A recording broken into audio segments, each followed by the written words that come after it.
4.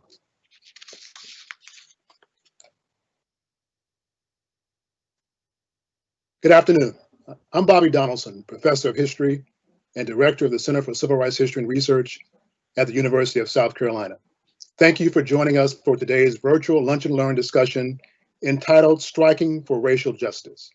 Established in 2015, the Center for Civil Rights History, in partnership with the College of Arts and Sciences and the University Libraries, seeks to document, teach, and promote the long struggle for civil rights in Columbia, around South Carolina, and across the country. Through exhibits, tours, training sessions, archival collections, and programs such as today's virtual discussion, we connect the past and the present as we work to foster awareness, advocacy, and action around contemporary social justice struggles. Our program today is inspired by a national scholar strike that is taking place today. It is designed to address incidents of police brutality in the nation and designed to call attention to the ongoing need for racial equity and justice. This strike was conceived by a tweet by Professor Anthea Butler, who was inspired by the actions of professional athletes. This strike is designed to call awareness to the racial climate in America, to the rash of police shootings, and to the long legacy of racialized violence in this nation. At the Civil Rights Center, we believe that awareness, advocacy, and activism must be informed by an investigation of the past and an examination of earlier struggles and acts of resistance. So joining us today for this virtual discussion about civil rights in South Carolina and about the legacy of strikes and collective action, I am pleased to be joined by Jennifer Melton, the program manager of the Center for Civil Rights History and Research, and Dr. Ramon Jackson, the African American Heritage Coordinator for the South Carolina Department of Archives and History. So we'll begin with a conversation with Professor Jackson, who has done extensive research on the long Black freedom struggle in South Carolina, with particular attention to the role of students as activists over the 20th century. So Professor Jackson, thank you for being with us today. Let's begin by sharing a little about your own research more generally, and then we'll delve into some specific details of what you've uncovered. Good afternoon. Thank you guys for giving me an opportunity to participate in today's event, and thank you to everyone that's watching right now, and solidarity to all of the scholars who are participating in today's scholar strike. I'm not a part of academia, but I stand with you, having come from that experience, that environment, and I truly understand some of the difficulties and problems that exist there. So solidarity to everybody that's involved in today's scholar strike. You know, when I first came to the Department of History at the University of South Carolina, one of the things that kind of, sparked my interest in the study of the long Black freedom struggle in South Carolina was an experience I had with you, Dr. Donaldson, working as co-historian for Columbia SC 63. And so we did all kinds of programs, exhibits, public lectures and events that highlighted, long forgotten chapters and re-examined those that we thought we understood within the civil rights movement in South Carolina. And, after leaving and taking stock of what we had done, one of the things that jumped out at me was just how little recognition there had been of the role of students within the long civil rights movement in the state, not just those in the 1960s movement that's much more well known because of the programming that we put together and what you guys have continued, but the longer history of student involvement, youth involvement in freedom protests in South Carolina, stretching back to before the Depression. And so I just kind of, got it in my mind to start investigating, start looking through newspapers, start looking through some of the archives at our local HBCUs. And what I found was a really an untilled field of articles and yearbook mentions and photographs featuring these young people who were protesting to expand their basic humanity on campus and off. As early as the mid-1920s at places like Allen University and Benedict College, for example. And so I started tracing these stories forward and found, numerous examples of Black students, Black youth leading the charge, not just against white supremacy and racial capitalism off campus, but to expand opportunities for education, extracurricular activities, the basic freedoms that one should have as a person on these campuses throughout the 20s, 30s, and 40s and beyond. And so, I finished my dissertation, which is a study of the long Black student movement. And one of the chapters in particular, I think, fits into our conversation today. And I hope we'll get the chance to talk about it, because I did an examination of a student strike at Voorhees College in 1969, where a group of kind of Black nationalist organizers on campus within a group called the Black Awareness Coordinating Committee basically took over the library administration building with guns and held the building for a day and a half before they surrendered prior to removal by a battalion of National Guardsmen. And so this kind of forgotten chapter within this late era in our civil rights movement has connections to what was ongoing in Charleston with the hospital strike, what was happening on campuses, both predominantly white and historically Black across the state. And I think some examination and further examination will kind of provide us with some insight into how our state apparatus responds to threats against the status quo, both on campus and within our communities. So very often when people talk about the student movement, it is pivoted around what happens in the spring of 1960. But you join a group of scholars who've suggested there's a longer legacy. And you've mentioned two specific historically Black colleges, Allen University and Benedict College in Columbia, South Carolina. And you've uncovered that prior to World War II, prior to the Great Depression, there was already a burgeoning student movement on those campuses that included strikes. Share with our viewers what transpired on those campuses during those early years of the 20th century.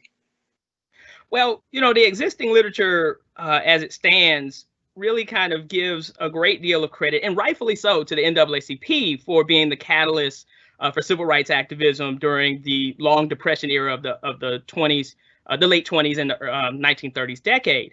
But one of the things that I found was that students were active on their campuses, creating organizations, even without the permission of administrators on these campuses. They were pushing to expand the boundaries of what was possible as students and human beings on those campuses. And so let me clear this up, making sure you have an understanding.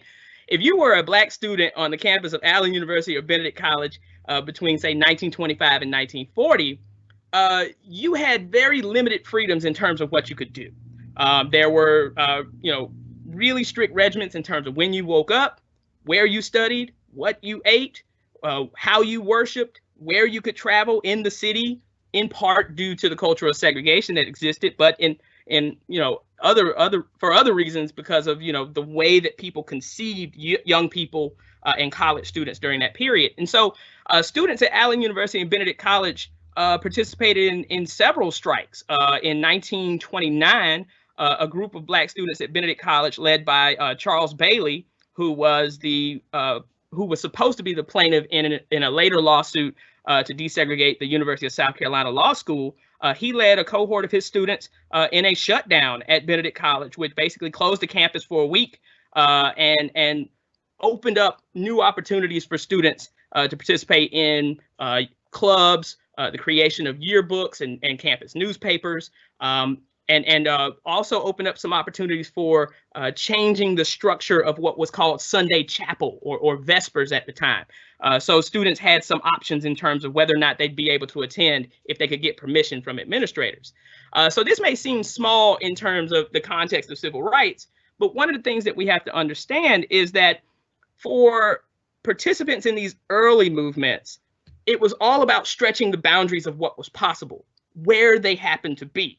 So if they couldn't expand those boundaries off campus because of the kind of rigid state of segregation in Columbia and cities around the state, they had to do what they could to expand those freedoms and those liberties and those basic kind of rights as human beings where they were on campus. And so these students at Benedict College and then later at Allen University in the late 1930s turned their attention to the practices of administrators and how they were treated as relatively adult students on these college campuses.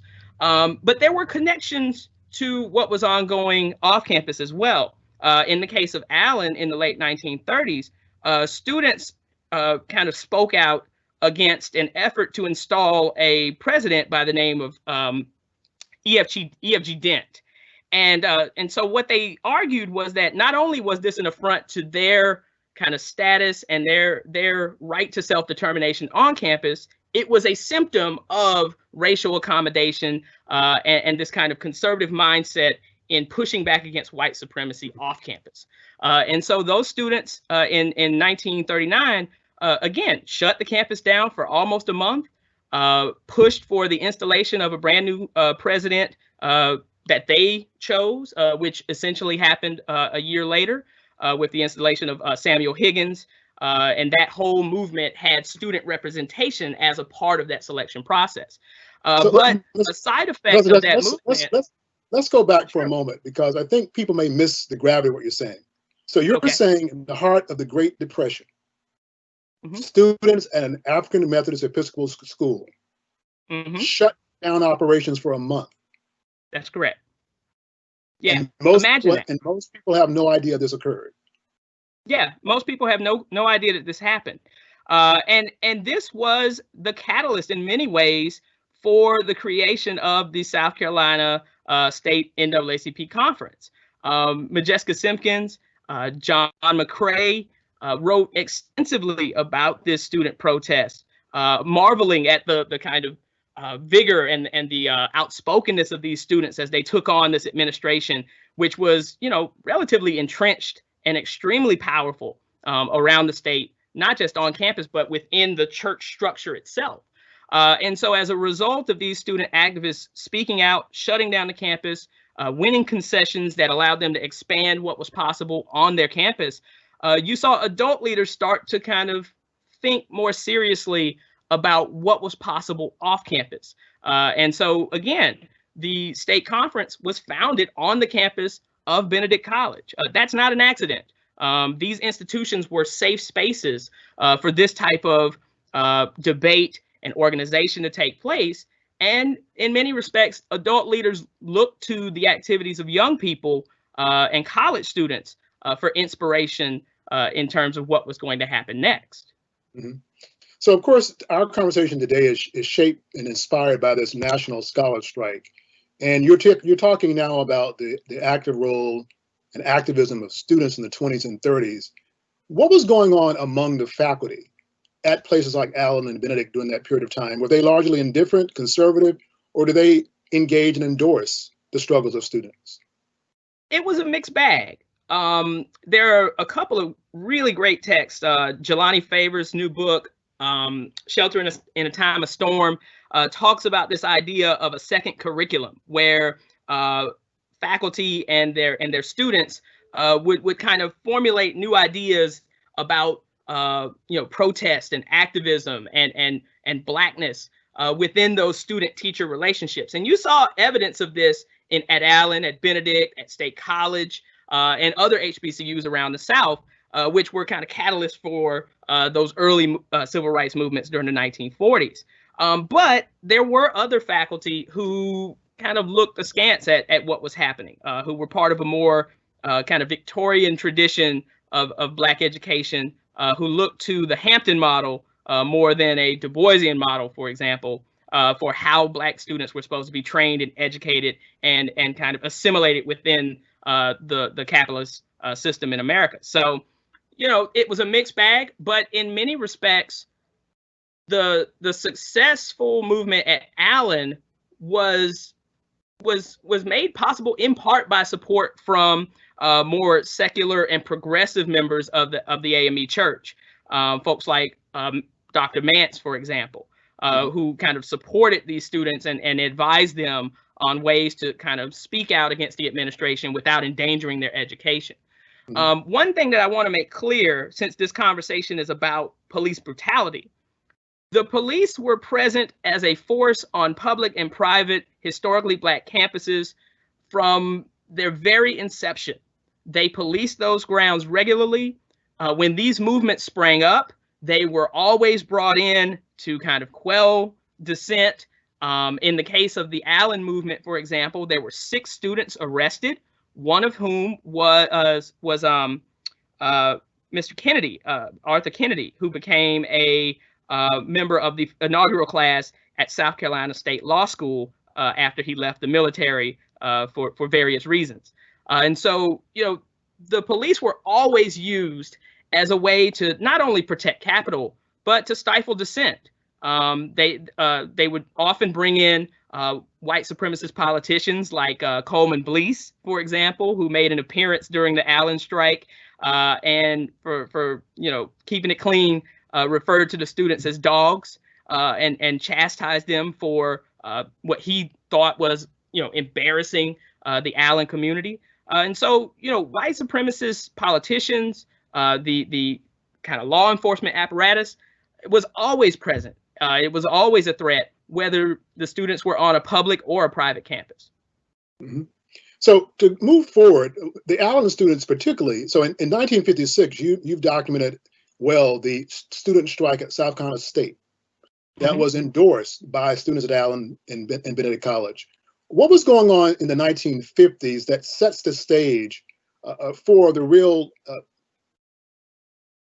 burst of student activism in the early 60s? So South Carolina State College, Orangeburg, South Carolina, students strike against what? And what transpires?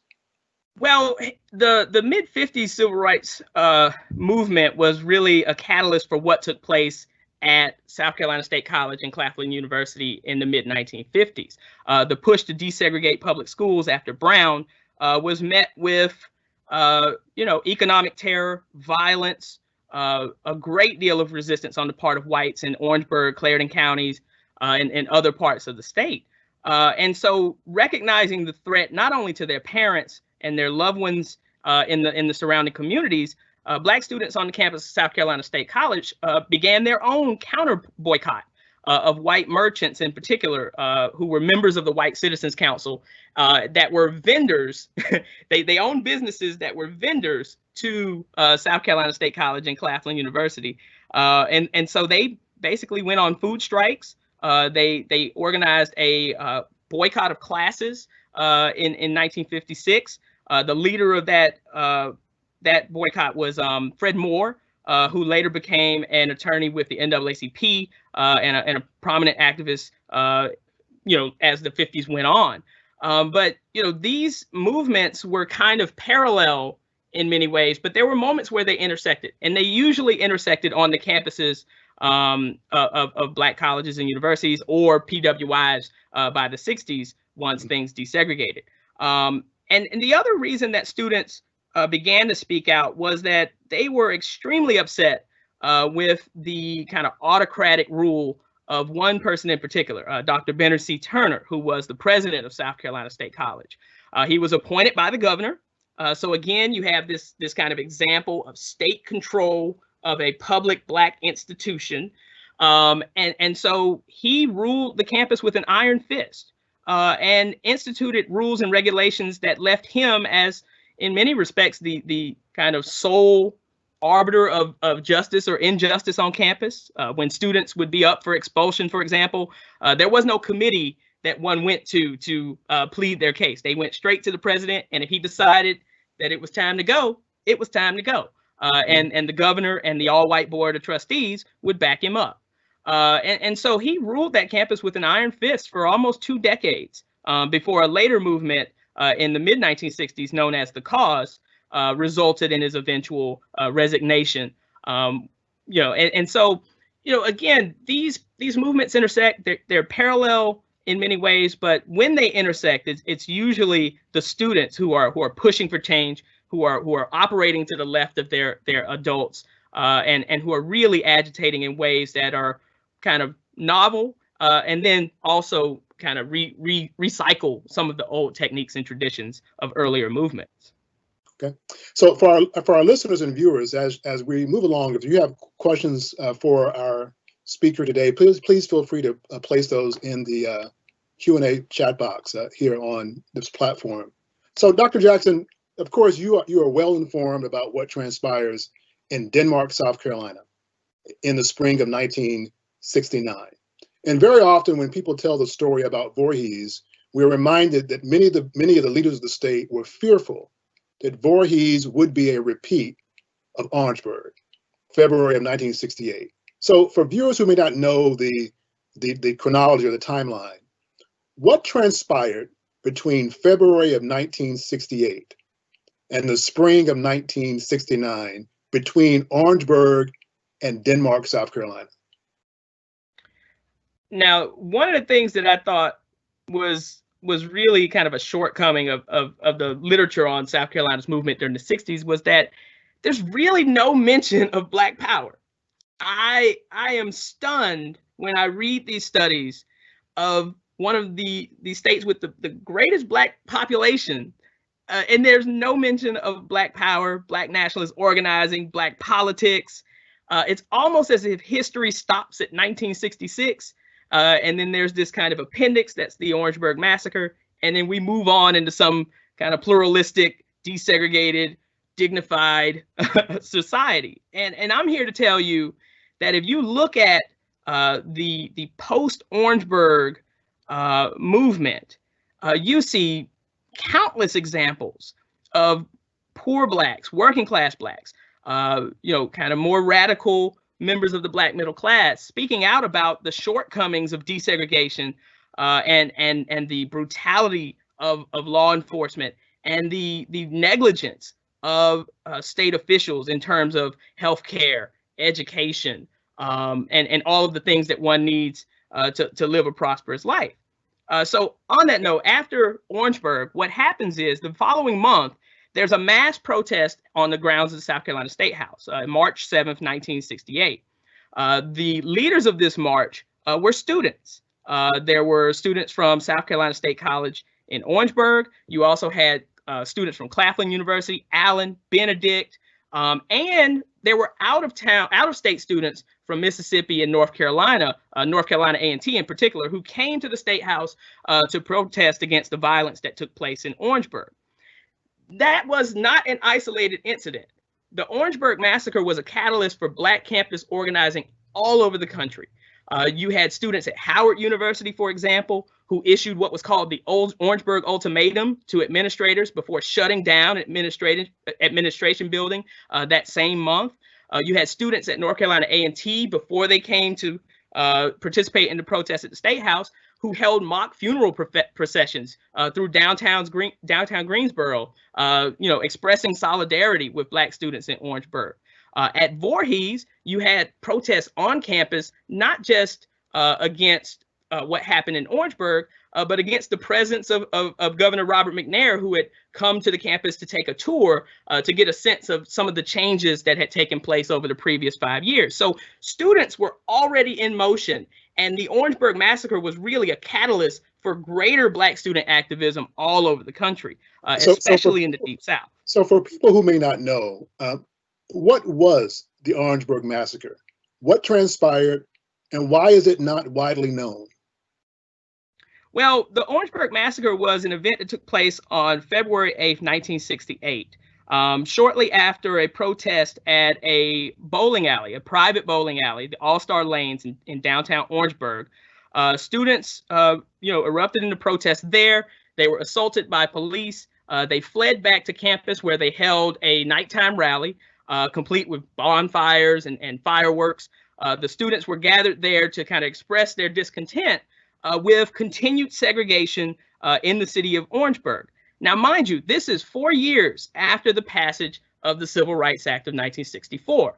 4 years had passed, and that act had not been enforced in places like Orangeburg. You still saw continued segregation in businesses in downtown Columbia.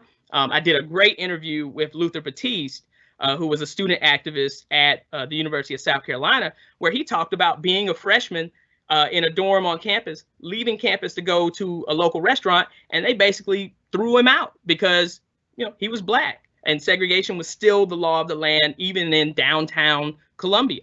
And so the students returned to campus. They milled about. They had a series of vocal protests, and then eventually the South Carolina Highway Patrol arrived on campus. They formed a kind of phalanx in front of the students, and then, according to different stories, either a firework went off, one of the patrolmen was hit with a banister, or they just simply decided to open fire without kind of, notifying anyone to disperse. But the end result was the shooting of dozens of students. 3 were killed: Samuel Hammond Jr., Delano Middleton, and Henry Smith, all of whom were students at South Carolina State College. And so as a result of this murder, let's call it what it is. It was murder. You had Black campus activists all over the country speaking out against police brutality, against the racial constitution of higher education as it existed, about the need for Black colleges in particular to become truly Black universities, embracing Black culture, having books on campus that spoke to the long history of Africa and African Americans, and the hiring of Black faculty and staff to teach these rising numbers of students on these campuses. And so, again, this was a catalyst, along with the assassination of Dr. Martin Luther King Jr., that really sparked a great deal of Black campus activism all over the country, but most specifically here in South Carolina. So we may go back for a moment. So there is footage, there are photographs, there are investigations of what transpired in Orangeburg. 3 people were killed, dozens and dozens were wounded in the back, on their feet. But of those highway patrolmen, how many of them were convicted? 0. 9 were tried in March of 1969, a month before the Voorhees uprising, a month before the Charleston hospital strike, a couple of weeks before protests in Hampton County over continued poverty and the lack of voter registration. So again, all of this is kind of interlinked, but they were tried and they were found not guilty by an all-white jury. And much of that verdict was kind of rendered based on really false statements that were made on the stand, poor evidence. There was one juror who was African American that was struck from the jury, which was a common practice in these types of racial trials, which might have altered the verdict if she was allowed to stay. And so, the state apparatus went to great lengths during the late 60s to quell dissent, to kind of uphold racial capitalism, and to really maintain the status quo, whether on campus or off. And it's an apparatus that's still active now, as we've seen in the protests after the death of George Floyd. Mm-hmm. And what's ironic is, within days of the tragedy, the massacre in Orangeburg, Dr. King sends a letter to the FBI calling for an investigation of the excessive abuse of state police. And of course, that investigation never, to this day, has occurred. That's right. And Dr. Cleveland Sellers, who you've had on as a guest in several programs, he makes an eloquent case in several studies for a Truth and Reconciliation Commission to find out what actually happened that fateful night in Orangeburg. Cecil Williams has made the same call. A great photographer who's located in Orangeburg, has started his own museum.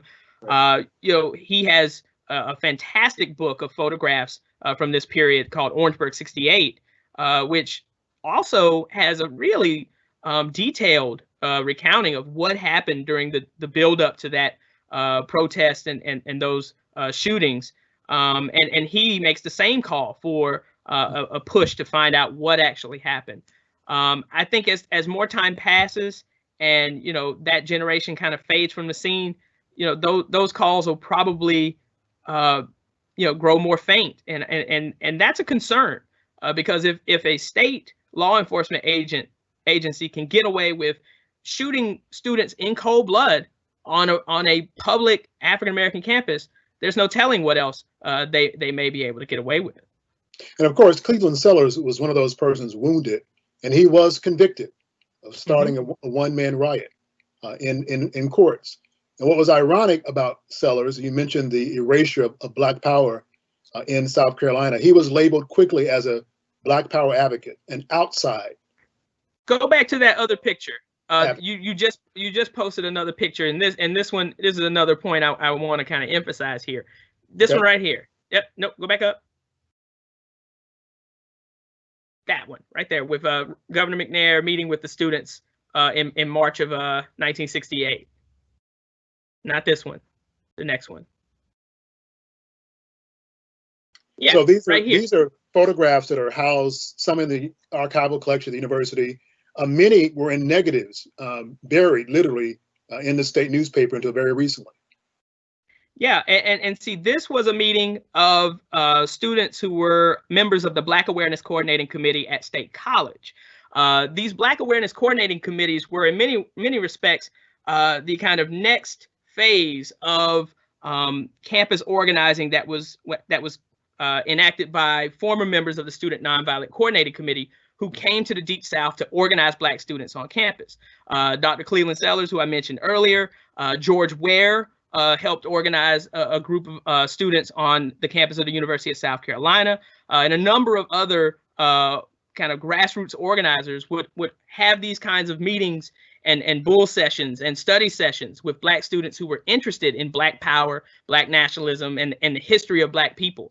And so these students are meeting with Governor McNair in the aftermath of Orangeburg, and on the other side of the door are members of the Highway Patrol and law enforcement who are basically guns at the ready, waiting for something to happen during this meeting. Luckily, it didn't occur. No violence occurred during this protest, except for a couple of students from USC who got into some skirmishes with local police outside the State House and were arrested. And so, this moment really gives you a sense of how nervous state officials were about maintaining the state's reputation for moderation and racial civility and racial peace in the face of, impassioned pleas for economic equality, for racial equality, for social justice. They were always, willing to use violence if they deemed it necessary. And I think that's something that activists today should understand as we move forward. So if South Carolina had a reputation as a place of moderation in the spring of 1968, what would prompt an armed takeover of a historically Black college campus in Denmark, South Carolina, less than a year later? Well, I mean, again, the campus movement at Voorhees was, yet another example of what's now referred to as the Black campus movement. This kind of nationwide push on the part of Black college students to kind of revise the racial constitution of higher education, both at predominantly white institutions and more specifically HBCUs. The situation at Voorhees was very similar to what we saw at South Carolina State College during the preceding decade. Voorhees College was actually in danger of closing during the early 1950s, but due to the leadership of Dr. John Potts, who was former principal of Avery, and a man by the name of J. Kenneth Morris, a reverend and a marriage counselor who doubled as chairman of Voorhees College, they were able to grow the college. They were excellent fundraisers, and they painted this kind of picture of the college as the kind of nexus for the creation of the Black middle class in Orangeburg, in Denmark, right? So they played up, the respectability, the kind of gentility of the community, the civility. The students were often depicted wearing tuxedos and ball gowns during prom, rather than the afros that were commonly visible on other campuses across the country. They would have, rules that were in place that were reminiscent of, say 30 or 40 years earlier, where students had to go to chapel. There was mandatory class attendance. There were no books in the library that dealt with Black history as it was being kind of redefined during that era. There was no Black Studies program. And so in many respects, they were able to grow the campus by kind of painting this picture of Voorhees College as a place that produced, kind of docile workers and those who would make up the Black middle class moving forward. And so there was a group of students on campus led by Cecil Razor, who's pictured here on the left. He's the fellow holding the microphone, who were not only outraged by the lack of attention to Black culture or what was becoming Black culture at the time, but they were also upset with what they saw was an administration that had sold them out. Much of the Black campus organizing that took place on these campuses around the state was a direct result to the experiences that many of these students had as the first group of students to desegregate white high schools around the state. So I'll give you an example. One of the participants in the protest is a man by the name of Oliver Francis, really good friend of mine. He was one of 14 students to desegregate Walterboro High School in Colleton County. He's actually pictured here on the right, holding the rifle. We sat for several hours in his house, and he shared stories about the violence and the humiliation and the difficulties he had as one of those first 14 students to desegregate an all-white high school. He carried that anger with him to Voorhees, but he shared with me that he really didn't have a means of expressing it. And so his roommate, Robert Wright, who actually lived in a home that belonged to Cleveland Sellers' uncle, introduced him to other students within BAC and gave him a kind of language and an ideology to think about race and class and the experiences that he had, which gave him kind of something to grab onto, something to believe in. And so he joined the BAC movement. They began to speak out against the kind of middle class, kind of white Eurocentric culture that was being kind of promoted by the administration. And they essentially took the campus over. In 1969, Cecil Razor was elected Student Government Association president. So the SGA budget became the BAC budget. They began hosting different events on campus where, students could learn about Black culture and learn about Black cultural nationalism. And they would have these bull sessions and informal study sessions where they're reading the cutting edge literature of the period.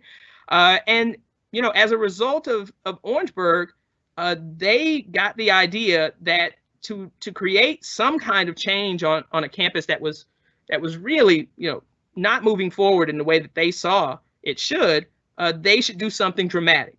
They were also inspired by Cornell. A couple of weeks earlier, students at Cornell took over the administration building with guns and successfully won a series of demands. So they felt like this was an opportunity for them to do the same. So on April 28th at noon, after a kind of lengthy week of planning, the students took over the library administration building with guns. Oliver Francis was one of the first to enter the building, and the librarian at the time, Claude Green, called him over to his desk and said, listen, son, before y'all take over the library administration building, I need you to get me a roast beef sandwich from the dining hall. And so Francis, realizing that, they were on to him, goes to the dining hall, grabs a bologna sandwich, comes back and says, hey, man, I couldn't get you a roast beef. I got this bologna sandwich here for you. And so Claude Green, realizing he was serious, jumps up, grabs his briefcase, runs from the building. Other students flee as well after being told what was going to happen. But some stayed. One of the things that was really interesting about this protest was that in the year and a half leading up to it, you had this group of conservative students who were really, loyal to the administration, who pushed back against BAC's public statements about the college, who questioned some of the assertions that they made about the type of education that students were receiving. But you saw on April 28th, 1969, folks had started to change their mind. The teach-ins, the study sessions, the conversations in the dorms, all of that played a role in kind of galvanizing a larger number of students to participate. And so you actually had some students who sympathized with BAC that decided to stay in the library that had no prior affiliation with the organization. They hung in, they participated in the siege, and they were among the 35 that were arrested the following day once the National Guard arrived. So the governor dispatched the National Guard to the campus. That's correct. And one of the things that I found really kind of striking about how this event has been interpreted is that most of the few studies that have been written on this topic prior to Martha Biondi's work, which kind of touches on it in some detail, but the few that were written before really kind of framed this movement as unorganized, as you know, the product of wild, kind of out of control students, an embarrassment to the college.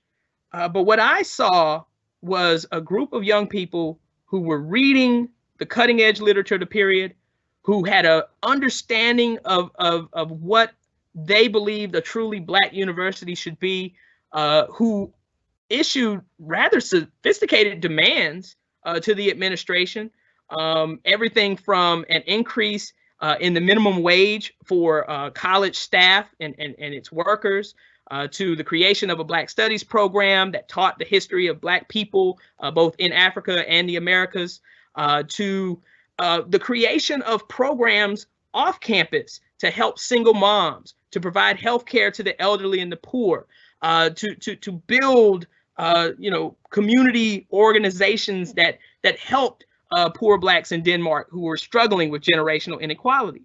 So these weren't, disorganized folks by any stretch. They knew what they were doing. They were organized, and they really made a powerful statement that, in many respects, has been overshadowed by the Charleston hospital strike and other events that took place during that same period. Mm-hmm. So you'll use that as a transition. So again, for our viewers, if there are any questions, feel free to add those to our chat box. So Professor Jackson, you mentioned that as the students in Denmark are making demands, are engaged in a strike, the National Guard is deployed to Denmark, South Carolina. At the same time, there are other elements of the National Guard in Charleston, addressing yet another strike with demands. What is going on in Charleston at the very same time? And again, why is that a missing chapter in so much of the historical coverage of the Black freedom struggle in this country? And I'll invite Jennifer Melton to join in as well with some of the resources she's uncovered about the strike. So one of the things that I think has been missed when we look at this period is that many of the studies of the Charleston hospital strike, one, they don't put it into context with what's happening in the state. The Charleston hospital strike happens during the same week that the Voorhees student strike occurs. So as you said, there are National Guardsmen who are en route to Denmark. At the same time, they are on the ground preparing to put the city under curfew in Charleston. So these two events are more closely linked than we realize. And so in Charleston, by April of 1969, the Charleston hospital strike was already a month old. You had 400 workers in the medical college hospital and the county hospital in Charleston who basically tried to form a union, a local chapter of 1199B. And so they did this to improve working conditions, raise wages, and eliminate some of the humiliations and the discrimination that many of these Black hospital workers had received as they were kind of integrated into the Charleston hospital system. They enlisted the help of the 1199 chapter in New York, which was one of these kind of remnants of 1930s radical union activism that was still prominent nationwide. And so they sent their whole leadership to Charleston and contributed almost $100,000 to the movement to build a union in the heart of the Deep South. For them, this was an opportunity to test some of what they had been developing on the ground in New York in a different environment. And if they could gain a foothold here, they believed that it would not only grow their movement exponentially, but it would create a dramatic shift in wages and income and generational wealth for Black people across the region. And so in April of 1969, April 25th, to be exact, another group joined the fray, the SCLC. The 1199 chapter in New York had a very close relationship with the SCLC. Most people may not realize this, but Coretta Scott King, the widow of the late Dr. Martin Luther King Jr., was not just his wife, she was an activist in her own right. She was enlisted as the National Conference Director for 1199B, so she was a labor organizer, so to speak. And she and Reverend Ralph Abernathy, who took over with SCLC, Andrew Young, a prominent young organizer with the group, their leadership came to Charleston as well. The goal was to kind of merge these two movements, to create a kind of union power and soul power kind of amalgam, so to speak, where they would use this kind of tradition of Black activism in the South to promote the need for economic change. The SCLC by that point was really kind of speaking out for the need to create a system that was more equal economically. They were pushing for higher wages, better working conditions, and even a kind of guaranteed basic income for all Americans that would kind of alleviate the growing wealth gap. And so when they arrived in Charleston, just like the students in Voorhees, they were met with stiff resistance, not just from the state led by Governor Robert McNair, but from local whites in Charleston who, had bought into this myth of dignified integration and city civility. And so, there was a great deal of pushback. But as you can see, you had thousands of poor Black workers, local Black residents, and particularly Black students from Burke High School and other high schools around the city take part in marches, protests, and demonstrations that essentially shut the city down for several weeks and forced the governor to enact a citywide curfew, just as he had in Denmark and Colombia after the King assassination. So let's look at this photograph again and remind viewers that this is not New York City. It's not Birmingham. Right. It's not Montgomery. This is Charleston in the spring of 1969. So Jennifer, you could chime in. You're working now on continuing the exhibit, Justice for All. So what new sources emerged that help us document this critical strike in greater detail? So this photo is from actually a collection that's held at the Richland Library. It's photographs of the state newspaper, which have really some really great photographs of this period and show this particular image is from what was known as the Mother's Day March. And I think that's something that's really key here too in the Charleston hospital worker strike, is that this is a movement led by Black women. Most of the people who are involved in the strike are Black women, and most of the people who are leading it are Black women. It's spurred, actually, I mean, it's evolved based on longstanding issues of discrimination, of pay inequity, but it really is spurred by a moment when 12 workers sit in at the president of the Medical College of Charleston's office, sort of demanding to address their to have him address their demands, and that's what sort of spurs this strike. And 11 of those 12 workers are Black women, and so I think that point is really key. We actually have in our collections too, at the University of South Carolina, in the McNair papers, a handwritten list of the quote-unquote magic 12 workers, as well as their pay rates, so who was sitting in that day and what they were paid. And as Ramon mentioned, when Coretta Scott King comes to Charleston and she speaks, there is some great footage in our collections as well, with the Moving Image Research collection of her speaking. She draws particular attention to the plight of Black working women and what they face, all the things that they're facing, which I think we're seeing a lot of today. And she says, one of the things that she says that sticks with me is that $1.30 is not a wage, it is an insult. So she's talking a lot about sort of what a lot of these workers are facing. And mind you, $1.30 was not the federal minimum wage. Okay, the federal minimum wage at the time was $1.60, so they were being paid 30 cents less than white hospital workers who were, in many respects, performing the same work.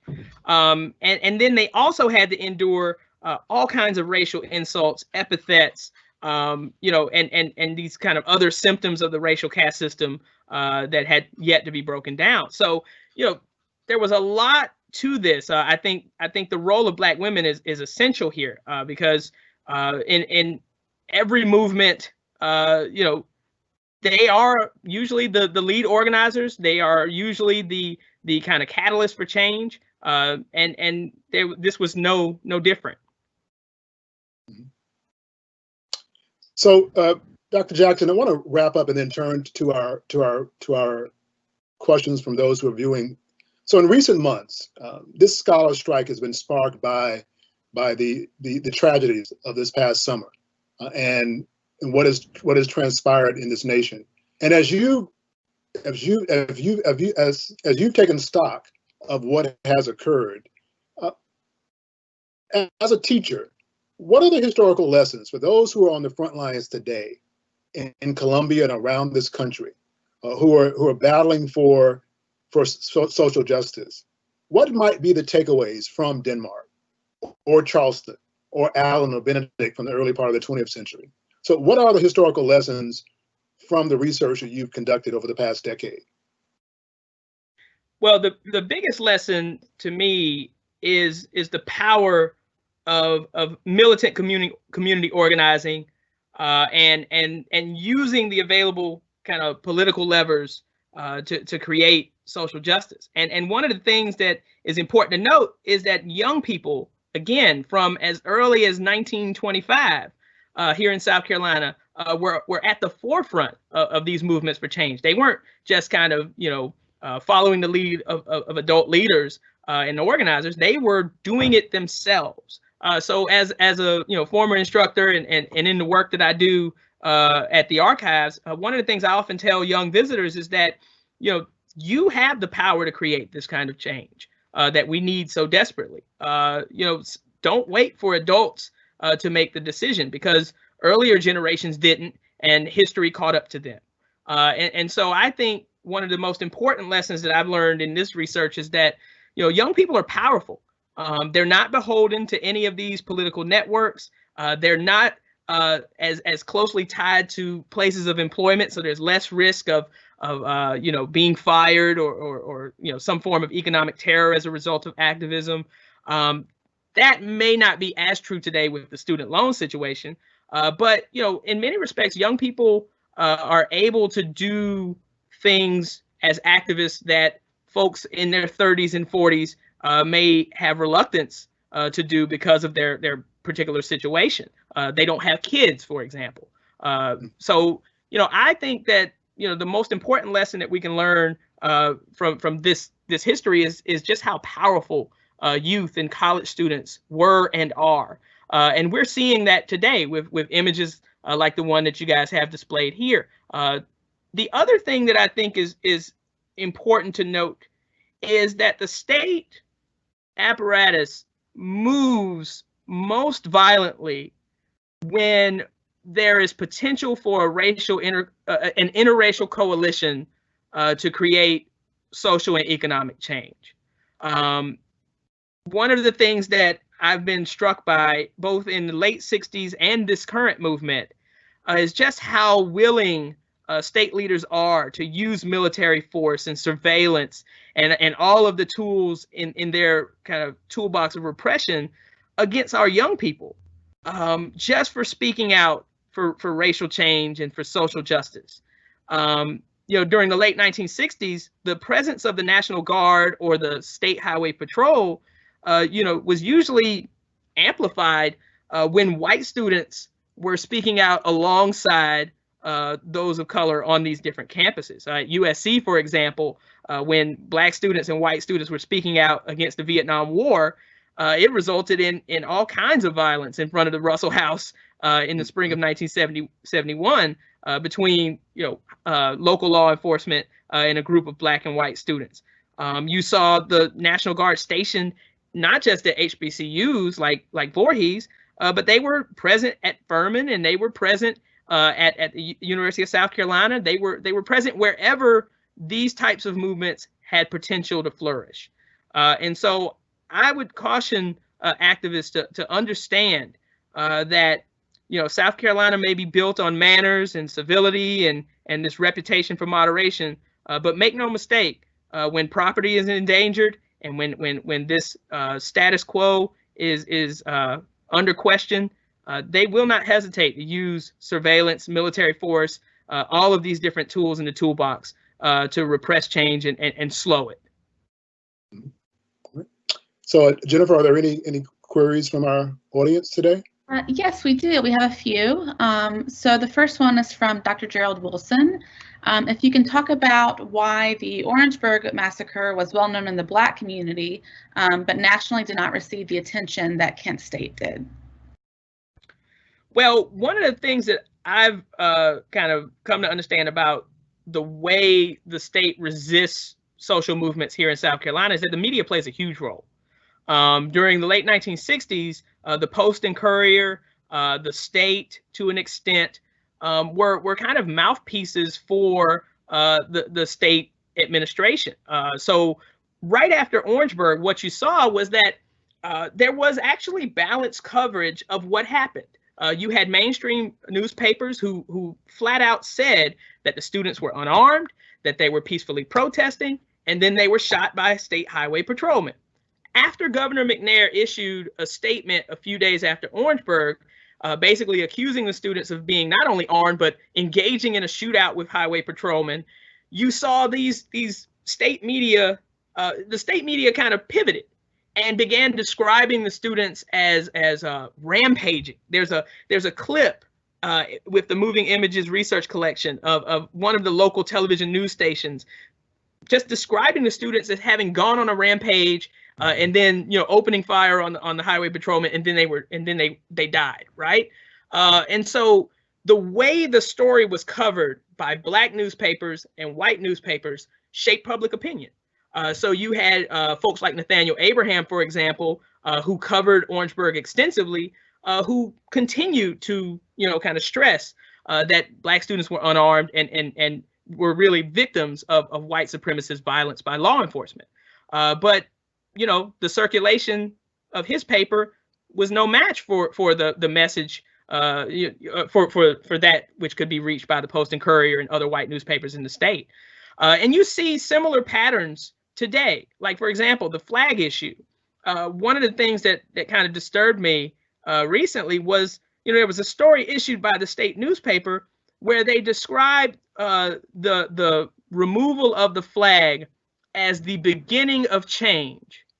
And when I read that, I said, well, wait a minute. The flag was taken down, 2014, and here we are, 2020. So when do we move from the beginning of change to some actual change?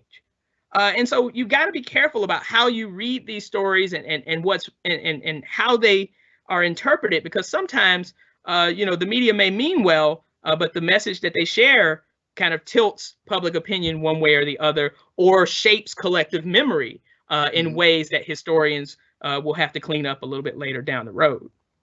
And we should also say, too, that literally much of these stories, these images, they are buried. I mean, many of the photographs we're showing today were buried in negative files for 50 years. And only recently are we now being able to process those, review those, and tell a very different angle of what transpired in Denmark, in Charleston, Orangeburg, and Columbia.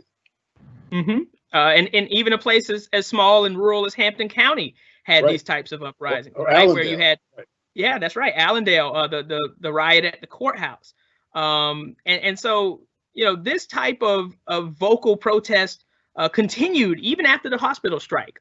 As late as 1976, you had 15,000 African Americans gather on the State House grounds to push for an MLK holiday, kind of an extension of this Black organizing and protest tradition.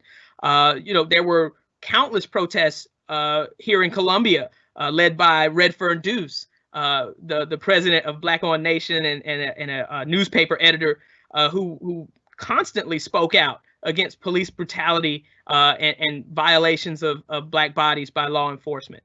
So this tradition didn't die in 1969 after the hospital strike ended. It didn't in 1976. It continues on. And I would hope that activists dig deeper into this into the history of intergenerational struggle and gain an understanding from those who came before, because they're going to give you a really important perspective about how to not only speak out and create social change, but how to survive. Because I think, what I've been struck by most is that, this group of activists in, large measure, the ones that I've met have survived. There's some trauma, but they're still here and they're still active and they're able to tell their stories. And it's up to us as historians to start bringing these out and let's move the scholarship forward. Great. Jennifer, are there any final questions? Yeah, we'll do, since 1 o'clock, I want to do one last question. Okay. And if we didn't get to yours, I'm sorry. We will try and see if we can answer it in another way. But the final question was, thank you, from Jesse. Thank you for the presentation. How can I learn about the history of political activism in South Carolina HBCUs? So I'm going to take a minute to answer a little bit of that before I turn it over to Dr. Jackson. But I want to let you know about an exhibit that we have been working on. Last year it was on display called Justice for All. And we are in the process of turning that into a traveling exhibit and into an interactive digital exhibit. So the traveling exhibit will go across the state of South Carolina starting next year. And the digital exhibit will be launched next year as well, where you can learn about South Carolina's role in the national civil rights movement. In the meantime, you can go to our website at civilrights.sc.edu and learn more about what we have in our collections here as well. Dr. Jackson, do you want to add anything about what State Archives might have or where they can learn? Yeah, absolutely. Hopefully I'll get a chance to share a book list with you guys, but I do have a stack next to me. I see Dr. Donaldson has his books behind him. I have mine next to me. So if you're interested in the kind of broader history of South Carolina civil rights through 1970, this book here, Toward the Meeting of the Waters, is a great place to start.